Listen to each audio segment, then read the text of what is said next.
નમસ્કાર મિત્રો, આજે આપણે વાત કરશું અમેરિકાથી સાબરકાંઠા ઘર જોવા આવેલી વહુ.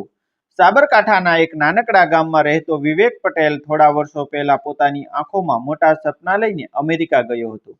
ગામની ધૂળથી લઈને અમેરિકાના ચમકતા રસ્તાઓ સુધીનો તેનો પ્રવાસ સરળ નહોતો. ઘરમાં વૃદ્ધ માતા રમીલાબેન અને પિતા પ્રહલાદભાઈ હતા. પિતાએ આખી જિંદગી ખેતી કરી હતી અને માતાએ ઘરના કામકાજ સાથે ગાય ભેંસોની સેવા કરતા કરતા પોતાનું જીવન પસાર કર્યું હતું. વિવેક ભણવામાં સારો હતો, એટલે માતા પિતાએ પોતાની જરૂરિયાતો પાછળ ખર્ચ કરવાને બદલે દીકરાના ભણતર પાછળ પૈસા વાપર્યા હતા. દીકરો અમેરિકા પહોંચ્યો ત્યારે માતાએ ગામના મંદિરની સામે ઊભા રહીને ભગવાનને એક જ વાત કહી હતી કે મારા દીકરાને સુખી રાખજો અને જ્યાં રહે ત્યાં પોતાની માટીને ભૂલવા ન દેતા. વિવેકે પણ માતાને વચન આપ્યું હતું કે અમેરિકા ભલે મારું કામનું સ્થળ બને, પણ મારું ઘર તો આ જ રહેશે. શરૂઆતના દિવસોમાં તેણે નાની મોટી નોકરીઓ કરી, દિવસ રાત મહેનત કરી અને ધીમે ધીમે પોતાનું સ્થાન બનાવ્યું. થોડા વર્ષો પછી તેની સારી નોકરી લાગી અને જીવન થોડું સ્થિર બન્યું. એ જ સમય દરમિયાન તેની ઓળખ અમેરિકાની એક યુવતી સાથે થઈ. યુવતીનું નામ હતું એલિરા વેટમોર. નામ જેટલું અલગ હતું એટલું જ તેનું વ્યક્તિત્વ પણ અલગ હતું. એલારા અમેરિકામાં ઉછરેલી હતી, સ્વતંત્ર વિચારો ધરાવતી હતી અને પોતાના જીવનના દરેક નિર્ણયમાં પોતાની જિંદગીને સૌથી ઉપર રાખતી હતી. બંને વચ્ચે વાતચીત વધી, મિત્રતા થઈ અને થોડા સમય પછી બંનેએ લગ્ન કરવાનો નિર્ણય લીધો. વિવેક માટે આ નિર્ણય માત્ર પ્રેમનો નહોતો, પરંતુ બે સંસ્કૃતિઓને એક સાથે લાવવાનો નિર્ણય હતો. તેણે એલારાને પોતાના પરિવાર વિશે ઘણી વાતો કરી હતી. માતા કેવી રીતે વહેલી સવારે ઉઠીને પૂજા કરે છે, પિતા કેવી રીતે ગાયોને સારો નાખે છે, ઘરની સામેનું જૂનું ઓટલું, આંગણામાં આવેલી તુલસી અને ગામના લોકો સાથે પરિવારના સંબંધો, આ બધું તે પ્રેમથી કહેતો હતો. એલારા તેની વાત સાંભળતી હતી, પરંતુ કદાચ તે વાતોને માત્ર એક અલગ દેશની રસપ્રદ વાતો તરીકે જ લેતી હતી. એક દિવસ એલારાએ અચાનક વિવેકને કહ્યું કે લગ્ન પહેલા તેને ભારત આવવું છે અને તે પણ સીધી વિવેકના ઘરે જઈને તેના માતા પિતાને મળવા માંગે છે. વિવેકને આ વાત સાંભળીને ખૂબ આનંદ થયો. તેને લાગ્યું કે કદાચ એલારા પોતાના પરિવારને સ્વીકારવા માટે આગળ વધી રહી છે. તેણે માતાને ફોન કરીને કહ્યું કે માં, હું થોડા દિવસમાં આવી રહ્યો છું અને મારી સાથે એક ખાસ વ્યક્તિ પણ હશે. રમીલાબેનને એટલું જ સમજાયું કે દીકરો કોઈને લઈને આવી રહ્યો છે. તેમણે તરત ઘરની સફાઈ શરૂ કરી, જૂના પડદા ધોઈ નાખ્યા, આંગણું સાફ કર્યું અને દીકરા માટે મનપસંદ વાનગીઓ બનાવવાની તૈયારી શરૂ કરી. પ્રહલાદભાઈએ પણ ગાયોના વાડાની સફાઈ કરાવી અને દીકરો કેટલા વર્ષો પછી ઘરે આવવાનો છે તેની ખુશીમાં ગામના બે ચાર નજીકના લોકોને કહ્યું કે મારો વિવેક આવી રહ્યો છે. પરંતુ તેમને ખબર નહોતી કે આ આવનારી મુલાકાત માત્ર મુલાકાત નહીં, પરંતુ આખા પરિવારની કસોટી બનવાની હતી. અમદાવાદ એરપોર્ટ પર વિવેક અને એલારા ઉતર્યા ત્યારે વિવેકના ચહેરા પર ઉત્સાહ હતો. તેણે એલારાને કહ્યું કે હવે થોડા કલાકમાં તું મારું સાસુ ઘર જોશે. એલારાએ હળવું સ્મિત કર્યું, પરંતુ તેના ચહેરા પરથી એવું લાગતું નહોતું કે તે આ મુલાકાત માટે વિવેક જેટલી ઉત્સુક છે. કાર સાબરકાંઠાની દિશામાં આગળ વધતી ગઈ તેમ શહેરની ભીડ પાછળ છૂટતી ગઈ અને રસ્તાની બંને બાજુ ખેતરો દેખાવા લાગ્યા. વિવેક રસ્તામાં દરેક વસ્તુ સમજાવતો હતો. અહીં લોકો ખેતરમાં કામ કરે છે, અહીં ગામ આવે છે, અહીં અમારા ખેતરો છે, અહીં પિતાજી બાળપણથી ખેતી કરે છે. એલારા બારી બહાર જોતી રહી. ક્યારેક તેના ચહેરા પર આશ્ચર્ય દેખાતું અને ક્યારેક અણગમો. વિવેકે તેના બદલાતા ચહેરાને જોયો પણ કંઈ પૂછ્યું નહીં. તેને લાગ્યું કે કદાચ નવા વાતાવરણને કારણે તે થોડી અસ્તવ્યસ્ત હશે. આખરે કાર ગામના રસ્તે પહોંચી અને વિવેકનું હૃદય ધબકવા લાગ્યું. દૂરથી જ તેને પોતાના ઘરની સામે ઊભેલી માતા દેખાઈ. રમીલાબેનની આંખોમાંથી આંસુ હતા. દીકરો કારમાંથી ઉતર્યો એટલે માતાએ તેને ભેટી લીધો. વર્ષોની રાહ જાણે એક જ ક્ષણે પૂરી થઈ ગઈ. પ્રહલાદભાઈ થોડે દૂર ઊભા હતા અને ચહેરા પર ગર્વ હતો. વિવેક એલારાને પોતાની માતા સાથે પરિચય કરાવ્યો. રમીલાબેનને હાથ જોડીને તેને આવકાર્યો અને પોતાના ઘરનું બારણું ખોલીને કહ્યું કે બેટા આવો, તમારું જ ઘર સમજજો. પરંતુ એલારા ઘરમાં પગ મૂકવા જતી હતી ત્યાં તેની નજર ઘરની સામે બાંધેલી ગાય અને ભેંસો પર પડી. થોડે આગળ લાકડાના થાંભલા પાસે પશુઓ માટે પાણીનું વાસણ હતું. આંગણાની એક બાજુ તુલસીનો ક્યારો હતો અને બીજી બાજુ રમીલાબેન નાની પૂંજાની તૈયારી કરી રહી હતી. એલારા થોડી ક્ષણ ત્યાં જ ઊભી રહી ગઈ. તેણે આસપાસ જોયું અને વિવેકને અંગ્રેજીમાં કંઈક કહ્યું. વિવેકે પૂછ્યું કે શું થયું? એલારાએ કહ્યું કે આ બધું તેની કલ્પના કરતાં પણ ઘણું જુદું છે. વિવેકે હસીને કહ્યું કે આ મારું ઘર છે, મારું બાળપણ છે, મારા માતા પિતાની દુનિયા છે. એલારાએ ઘરમાં પ્રવેશ કર્યો, પરંતુ તેની આંખો સતત આસપાસ ફરી રહી હતી. ઘરની સાદાઈ, માટેની સુગંધ, લાકડાનું જૂનું ફર્નિચર, રસોડામાંથી આવતી ધૂપની સુગંધ અને પૂજાના વાસણો તેને જાણે એક પછી એક ચોંકાવી રહ્યા હતા. થોડા સમય પછી રમીલાબેન ભગવાનની પૂજા કરવા બેઠા. તેમણે વિવેક અને એલારાને પણ પાસે બોલાવ્યા. વિવેક શાંતિથી માતાની બાજુમાં બેઠો, પરંતુ એલારા થોડે દૂર ઊભી રહી. તેણે વિવેકને કહ્યું કે તે આ બધું કરી શકશે નહીં. વિવેકે ધીમેથી કહ્યું કે તારે કંઈ કરવાનું નથી, ફક્ત મારી માતાની લાગણી સમજવી છે તારે. પરંતુ એલારાનો ચહેરો કઠોર બનતો ગયો. પૂજા પૂરી થઈ પછી રમીલાબેને પ્રેમથી નાસ્તો પીરસ્યો. એલારાએ થાળી તરફ જોયું અને કંઈ ખાધું નહીં. તેણે વિવેકને કહ્યું કે તે અહીં આરામથી રહી શકતી નથી. વિવેકે તેને સમજાવ્યું કે આ ઘર કદાચ તને અમેરિકાના ઘરની જેમ નહીં લાગે, પરંતુ અહીં લોકો તને પ્રેમ આપશે. એલારાએ તરત જવાબ આપ્યો કે તેને પ્રેમ કરતાં પહેલાં જીવન જીવવાની રીત મહત્વની લાગે છે. ત્યાર પછી જે શબ્દો તેણે બોલ્યા તે સાંભળીને વિવેક પણ થોડા સમય માટે નિઃશબ્દ થઈ ગયો. એલારાએ અંગ્રેજીમાં સ્પષ્ટ કહ્યું કે તે આ ઘરમાં એક દિવસ પણ રહેવાની નથી. વિવેકે સમજાવ્યું કે લગ્ન પછી જીવનમાં કેટલીક બાબતો સમજૂતીથી ચાલે છે. તેણે કહ્યું કે આપણે અમેરિકામાં રહીશું, મને કોઈ વાંધો નથી, પરંતુ માતા પિતાને મળવા ક્યારેક ગામે આવવું પડશે. તહેવાર હોય, કોઈ પ્રસંગ હોય, માતા પિતાની તબિયત હોય અથવા પરિવારની જરૂરિયાત હોય, ત્યારે અહીં આવવું પડે. એલારાએ કહ્યું કે જો તે અમેરિકામાં જ રહેવાની હોય તો તેને આ બધું સ્વીકારવું પડશે. એવું કેમ માનવામાં આવે છે? વિવેકે કહ્યું કે હું તને અહીં રહેવા માટે મજબૂર નહીં કરું, પરંતુ મારા માતા પિતાને મળવા આવવું મારા માટે ફરજ છે. એલારાએ તરત કહ્યું કે જો તારે મારી સાથે લગ્ન કરવા હોય તો તારે એક વાત સ્પષ્ટ સ્વીકારવી પડશે કે હું અમેરિકામાં રહીશ, અને આ ગામમાં રહેવાની વાત તો દૂર, અહીં એક રાત પણ રોકાવાની નથી. વિવેકે થોડું મૌન રાખ્યું અને પછી કહ્યું કે જો તારી ખુશી અમેરિકામાં છે તો હું તારી સાથે અમેરિકા રહીશ, મને વાંધો નથી, પરંતુ માતા પિતાને છોડવાનું હું સ્વીકારી શકું નહીં. એલારા હસી પડી. તેણે કહ્યું કે આ જ સમસ્યા છે, તું હજુ પણ આ જૂની દુનિયા સાથે જોડાયેલો છે. વિવેકે તેની વાતને અવગણી અને માતા પિતાની સામે વાત વધે નહીં તે માટે તેને બહાર લઈ ગયું, પરંતુ એલારા ત્યાં અટકવાની નહોતી. તેણે ઘરની સામે ઊભી રહીને કહ્યું કે તેને સમજાતું નથી કે લોકો આટલી નાની જગ્યામાં કેવી રીતે આખું જીવન પસાર કરી શકે છે. તેણે પશુઓ તરફ આંગળી બતાવીને કહ્યું કે ઘરની સામે આ બધું બાંધેલું જોઈને તેને અજીબ લાગે છે. પછી તેણે પૂજાના સામાન તરફ જોઈને કહ્યું કે આખો દિવસ ધૂપ અને પૂજા કરીને જીવન બદલાતું નથી. વિવેકને આ શબ્દ તીર જેવા લાગ્યા. તેણે ધીમેથી કહ્યું કે તું મારી માન્યતાઓને ન સ્વીકારતી હોય તો પણ મારા માતા પિતાની સામે તેમનું અપમાન ન કર. પરંતુ એલારાએ કહ્યું કે હું જે જોઉં છું તે જ કહું છું. થોડા સમય પછી રમીલાબેન રસોડામાંથી બહાર આવી અને પ્રેમથી પૂછ્યું કે બેટા, કંઈ ગમ્યું નહીં હોય તો મને કહેજે, હું તારા માટે તને ગમે એવું બનાવી દઈશ. એલારાએ તેમની તરફ જોયું અને અંગ્રેજીમાં કહ્યું કે સમસ્યા ખાવાની નથી, આખી જીવનશૈલીની છે.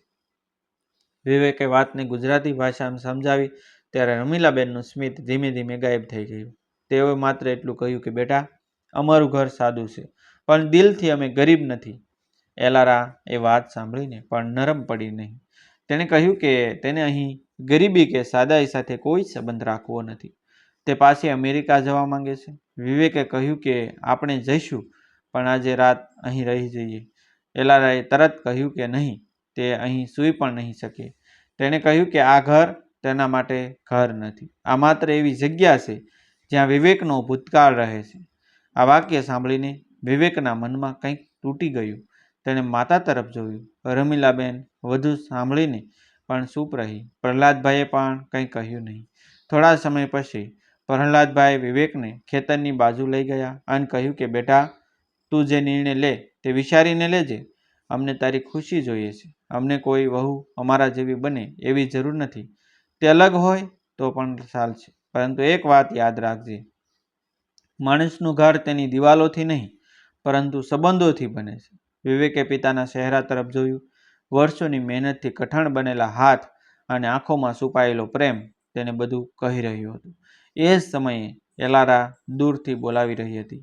વિવેક પાછો ઘરમાં આવ્યો. એલારાએ તેને ફરી કહ્યું કે જો લગ્ન કરવા હોય તો તેની એક જ શરત છે કે અમેરિકા તેનું ઘર રહેશે અને ભારત માત્ર તેની મુલાકાતની જગ્યા પણ નહીં બને. વિવેકે કહ્યું કે હું તારી સાથે અમેરિકા રહીશ, પરંતુ જ્યારે મારી માતા મને બોલાવશે ત્યારે હું આવીશ. જો તું ન આવવા માંગતી હોય તો તારો નિર્ણય છે.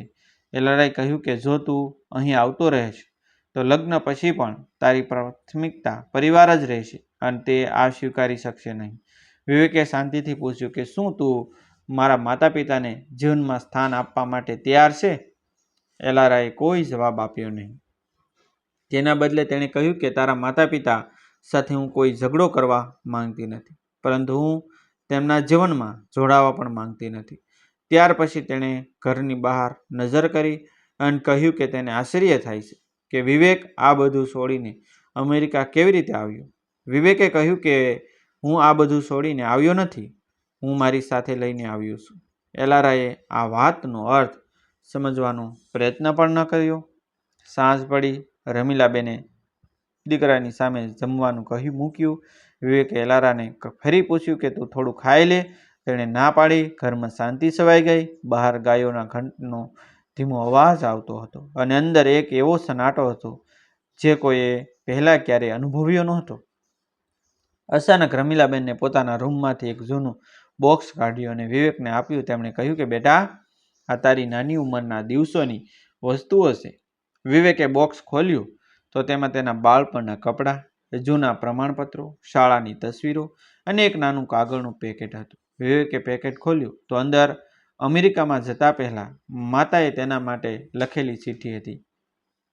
રમીલાબેને કહ્યું કે જ્યારે તું પહેલી વાર અમેરિકા ગયો ત્યારે મેં આ લખ્યું હતું, પરંતુ તને આપ્યું નહોતું. વિવેકે ચિઠ્ઠી વાંચવાનું શરૂ કર્યું. તેમાં લખ્યું હતું કે બેટા, તું જ્યાં જાય ત્યાં મોટો માણસ બનજે, પણ તારા માતા પિતાને નાના ન બનાવી દેતો. પૈસા કમાઈશ તો સારું, નામ કમાઈશ તો વધુ સારું, પરંતુ તારી સફળતામાં જો તારા મૂળ માટે જગ્યા નહીં રહે ને તો તે સફળતા અધૂરી રહેશે. વિવેકની આંખોમાં આંસુ આવી ગયા. એલારા શાંતિથી ઊભી રહી તેને જોતી હતી. પહેલી વાર તેના ચહેરા પરનો કઠોર ભાવ થોડો બદલાયો. તેણે ચિઠ્ઠી વાંચી નહીં, પરંતુ વિવેકની આંખોમાં જે હતું તે જોઈ લીધું. બીજા દિવસે સવારે એલારા વહેલી ઉઠી બહાર આવી ત્યારે રમીલાબેન ગાયને સારો નાખી રહી હતી. એલારા થોડે દૂર ઊભી રહી ગઈ. કાલે જેને જોઈને તેને અણગમો થયો હતો એ દ્રશ્ય આજે જાણે કંઈક અલગ લાગતું હતું. રમીલાબેને તેને જોઈને હસીને કહ્યું કે ઊંઘ સારી આવી બેટા? એલારાએ ધીમેથી માથું હલાવ્યું. થોડા સમય પછી તેણે વિવેકને કહ્યું કે તે ગઈકાલે ઘણી કઠોર બની ગઈ હતી. વિવેકે કંઈ કહ્યું નહીં. એલારાએ કહ્યું કે તેને આ જીવન સમજાતું નથી, પરંતુ હવે તેને એટલું સમજાયું છે કે આ ઘર માત્ર એક જૂનું ઘર નથી. આ ઘરમાં કોઈ વિવેક માટે વર્ષો રાહ જોઈ છે. વિવેકે કહ્યું કે તું જે નિર્ણય લેશ તે તારો છે. હું તને આ ઘરમાં રહેવા માટે ક્યારેય મજબૂર નહીં કરું, પરંતુ મારા માતા પિતા માટે મારા હૃદયમાં જે સ્થાન છે તે હું કોઈના કહેવા પર ખાલી કરી શકું નહીં. એલારા લાંબા સમય સુધી ચૂપ રહી. પછી તેણે રમીલાબેન પાસે જઈને ધીમેથી કહ્યું કે મને માફ કરશો. ગઈકાલે મેં તમારા ઘરને નહીં પરંતુ તમારી લાગણીઓને સમજ્યા વગર શબ્દ બોલ્યા. રમીલાબેને તેને તરત ભેટી લીધી. તેમણે કહ્યું કે દીકરી, અમને તું અમારી જેવી બનાવી જોઈએ એવું નથી. તું તારી જેવી જ રહેજે. ફક્ત મારા દીકરાને અમારાથી દૂર ન કરજે. એ ક્ષણે એલારાની આંખોમાં આંસુ આવી ગયા. પરંતુ વાતનો સૌથી મોટો વળાંક હજુ બાકી હતો. એલારાએ વિવેકને કહ્યું કે તે અમેરિકા પાસે જશે, પરંતુ લગ્ન અંગેનો નિર્ણય તે ત્યાં જઈને કરશે. વિવેકે કહ્યું કે તેને કોઈ ઉતાવળ નથી. બંને પાછા અમદાવાદ એરપોર્ટ તરફ નીકળ્યા. કારમાં આખો રસ્તો શાંતિ રહી. અમદાવાદ એરપોર્ટ પર પહોંચતા પહેલા એલારાએ અચાનક વિવેકને પૂછ્યું કે જો હું ક્યારેય આ ગામમાં લાંબા સમય માટે રહી ન શકું તો શું તું મને સ્વીકારીશ? વિવેકે કહ્યું કે તારે અહીં રહેવાની જરૂર નથી, પરંતુ તારે આ ઘરનું અપમાન ન કરવું જોઈએ. એલારાએ કહ્યું કે કદાચ હું આ વાત પહેલાં સમજતી નહોતી. અમેરિકા પહોંચ્યા પછી થોડા દિવસ સુધી બંને વચ્ચે ઓછી બોલાયું. એક દિવસ વિવેક કામ પરથી ઘરે આવ્યો ત્યારે તેને ટેબલ ઉપર એક નાનું પેકેટ મળ્યું. અંદર સાબરકાંઠાના ઘરની એક તસવીર હતી. તસવીરના પાછળ એલારાએ પોતાના હાથથી લખ્યું હતું કે હું હજુ પણ એ જીવનને સંપૂર્ણ રીતે સમજી શકતી નથી, પરંતુ હવે મને સમજાયું છે કે જે ઘરને મેં નાનું માન્યું હતું તેમાં તમારા માતા પિતાનું આખું વિશ્વ વસે છે, અને જે માતાએ મને પ્રથમ દિવસે દીકરી કહી હતી તેમના દિલને દુખાવાનો મને કોઈ અધિકાર નહોતો. થોડા અઠવાડિયા પછી એલારાએ પોતે વિવેકને કહ્યું કે લગ્ન કરવાના હોય તો એક વાત નક્કી કરીએ. આપણું જીવન અમેરિકામાં રહેશે, પરંતુ જ્યારે તારા માતા પિતા આપણને બોલાવશે ત્યારે આપણે બંને સાથે જઈશું. વિવેકે પૂછ્યું કે તું ખરેખર તૈયાર છે? એલારાએ કહ્યું કે કદાચ હું એ ગામની દરેક વસ્તુને પ્રેમ ન કરી શકું, પરંતુ હવે હું એ વસ્તુઓ પાછળ રહેલા લોકોનો પ્રેમ સમજવાનો પ્રયત્ન કરીશ. લગ્નના થોડા સમય પછી બંને ફરી સાબરકાંઠા આવ્યા. આ વખતે એલારા કારમાંથી ઉતરી ત્યારે તેણે ઘરની સામે બાંધેલી ગાયોને જોઈને કોઈ અણગમો દર્શાવ્યો નહીં. રમીલાબેન પૂજા કરી રહ્યા હતા. એલારા શાંતિથી તેમની બાજુમાં બેસી ગઈ. પ્રહલાદભાઈએ દૂરથી આ દ્રશ્ય જોયું અને આંખો પોસી કરી. વિવેકે માતા તરફ જોયું. માતાએ કંઈ કહ્યું નહીં, ફક્ત સ્મિત કર્યું. થોડા સમય પહેલા જે યુવતી કહી રહી હતી કે તે અહીં એક દિવસ પણ નહીં રહે, એ જ યુવતી આજે પોતાના હાથથી રમીલાબેન માટે ચા બનાવી રહી હતી. પરંતુ આ વાતનો સાચો અર્થ એલારાના બદલાયેલા જીવનમાં નહોતો. સાચો અર્થ એ હતો કે કોઈને પોતાના જીવનમાં સ્થાન આપવું એટલે તેની દરેક વાત સ્વીકારી લેવી નહીં, પરંતુ તેના અસ્તિત્વ અને તેની લાગણીઓનું માન રાખવું. વિવેકે પણ એ દિવસે એક વાત શીખી કે પ્રેમમાં માત્ર એકબીજાની સાથે રહેવાનું વસન પૂરતું નથી. પ્રેમમાં એકબીજાના મૂળનો પણ સન્માન કરવો પડે છે. અમેરિકાની સમક હોય કે ગામના માટીના આંગણેની સાદાઈ, ઘર મોટું કે નાનું હોય તે મહત્વનું નથી. મહત્વનું એ છે કે જ્યારે દુનિયાની બધી બારીઓ બંધ થઈ જાય ત્યારે જે લોકો આપણું બારણું ખુલ્લું રાખીને રાહ જુએ છે તેમને આપણે કેટલું સ્થાન આપીએ છીએ. કારણ કે માણસ દુનિયાના કોઈ પણ ખૂણે જઈને મોટો બની શકે છે, પરંતુ પોતાના માતા પિતાની આંખોમાં જે સ્થાન બાળપણથી મળ્યું હોય તે સ્થાન દુનિયાની કોઈ સંપત્તિથી ખરીદી શકાતું નથી. અને ક્યારેક જીવનમાં સૌથી મોટો સવાલ એ નથી હોતો કે આપણે કોની સાથે લગ્ન કરીશું. સવાલ એ હોય છે કે જેને પ્રેમ કરીએ છીએ તેના જીવનમાં પહેલેથી વસેલા સંબંધોનો આપણે કેટલો માન રાખી શકીએ છીએ. એલારાએ એ દિવસથી કદાચ ગામને સંપૂર્ણ રીતે પોતાનું ઘર માન્યું નહીં, પરંતુ તેણે એ ઘરમાં વસેલા પ્રેમને પોતાનું માનવાનું શીખી લીધું. અને વિવેકે પણ સમજાવ્યું કે સાચો સંબંધ એ નથી જેમાં બે લોકો એકબીજાને પોતાની દુનિયા છોડવા કહે. સાચો સંબંધ એ છે જેમાં બે લોકો એકબીજાની દુનિયાને સમજવાનો પ્રયાસ કરે, અને જ્યાં બે અલગ દુનિયાઓ વસે પણ માન અને પ્રેમ માટે એક દસ્તાવેજો ખુલ્લો રહે. ડિસ્ક્લેમર: આ વાર્તા સંપૂર્ણપણે કાલ્પનિક અને મનોરંજનના હેતુથી રજૂ કરવામાં આવી છે. તેમાં દર્શાવેલ પાત્રો, ઘટનાઓ અને સંવાદોનો કોઈ વાસ્તવિક વ્યક્તિ કે પરિવાર સાથે સીધો સંબંધ નથી. વાર્તાનો હેતુ કોઈ દેશ, સંસ્કૃતિ, સમાજ કે વ્યક્તિનું અપમાન કરવાનો નથી, પરંતુ પરિવાર, સંસ્કાર અને સંબંધોના મહત્વને ભાવનાત્મક સંદેશ આપવાનો છે. થેન્ક યુ મિત્રો. જય માતાજી. મળશું આપણે ફરી વખત એક નવો વિડીયો.